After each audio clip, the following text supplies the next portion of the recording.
Não sejam como os hipócritas. Primeiro a gente tem que definir o que é um hipócrita. A palavra é muito interessante na língua grega. Significa esconder-se atrás de alguma coisa.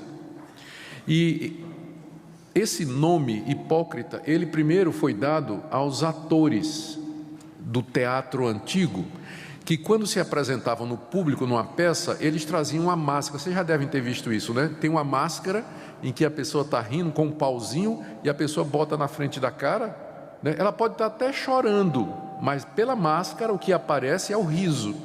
Então, nas peças teatrais, o ator era chamado hipócrita, porque ele estava escondido atrás de alguma coisa. O que aparecia era aquela face sorridente, mas por dentro ele podia estar chorando, podia estar com raiva, mas o que aparecia era aquilo ali. Com o tempo, a palavra hipócrita veio a designar uma pessoa que parece o que não é.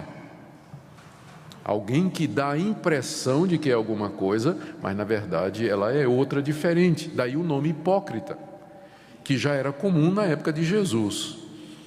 E Jesus então usa o termo hipócrita para aquelas pessoas que usam a oração para parecer que são pessoas piedosas, que andam com Deus, espirituais, mas na verdade não são.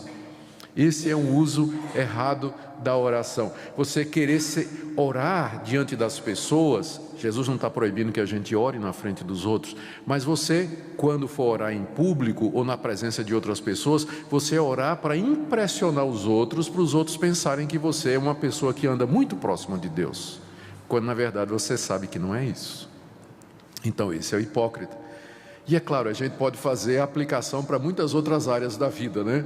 A pessoa está na igreja, a pessoa se envolve com atividades religiosas, ela faz um monte de coisa, mas o coração dela não é reto, não é puro. Então é a máscara, né? É o hipócrita. Ela parece alguma coisa, mas na verdade ela não é. Jesus aqui se refere especificamente no verso 5 aos fariseus. Olha o que ele diz. Na época dele, os fariseus eram os religiosos mais conhecidos. Pessoal que se dedicava a obedecer a lei de Deus em detalhes e cumprir todos os regulamentos da lei de Moisés, mas aquilo era uma fachada. É o mesmo pessoal que depois condenou Jesus à morte. Ele diz: quando vocês orarem, não sejam como os hipócritas, porque eles gostam de orar em pé nas sinagogas e nos cantos das praças para serem vistos dos homens. Era isso que os fariseus faziam na época de Jesus.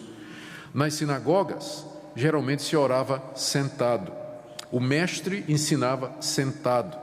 E na hora, quando um fariseu era convidado para orar, vou pedir ao irmão fariseu, que agora nos dirige a Deus em oração, o fariseu, em vez de orar lá do seu cantinho, ele ficava em pé, ó Deus. Aí fazia aquela, e todo mundo ficava olhando. Puxa, esse cara sabe orar mesmo. Esse deve ser um grande homem de Deus. Hipócrita, coisa nenhuma. Aquilo era show para aparecer diante dos homens. Ou então, na praça, já que o judeu, na lei de Moisés, estava dito que o judeu tinha que orar 3 vezes por dia. Quando chegava a hora de orar, está dizendo aqui, o fariseu chegava na praça, no canto da praça, aquela parte mais exposta, né, na quina, que é de esquina, né, no cruzamento, ele ficava em pé, dava uma olhada para ver se tinha alguém olhando, e aí ele começava a orar publicamente ali naquele local mais visível para chamar a atenção das pessoas. Jesus disse, isso é hipocrisia. Você não pode usar o cristianismo, a oração especialmente, como um meio de se promover, para que as pessoas pensem que você é espiritual. Por isso nós precisamos ter muito cuidado quando a gente lida com essas questões. Qual a motivação? Jesus não está proibindo aqui que você ore em público, mas você tem que lembrar que a oração é dirigida a Deus. E nós não podemos usar a oração para impressionar as pessoas ou dar a impressão de que nós somos aquilo que na verdade no íntimo nós não somos. Jesus diz aqui que na verdade eles já receberam a recompensa. Qual é a recompensa? O aplauso humano. As pessoas dizendo, puxa, que pessoa espiritual. Pronto, é tudo que você vai receber. A sua oração não vai ser atendida por Deus. O máximo é essa recompensa humana que você vai ter. Aí então, o que fazer? Verso 6. Tu, porém, Quando orares, entra no teu quarto e, fechada a porta, orarás a teu pai que está em secreto, e teu pai que vê em secreto te recompensará.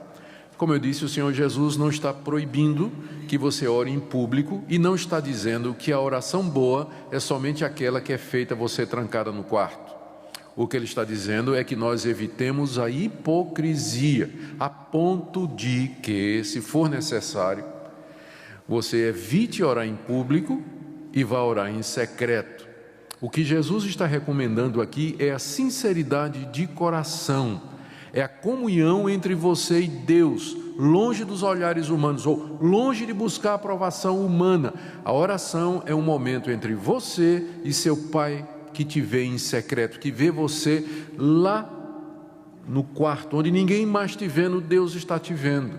Lá quando você está dirigindo, lá quando você está no trabalho, quando você está na escola, quando você está no seu gabinete, quando você está sozinho, Deus está vendo você. E é a Ele que você vai orar e dirigir as suas orações.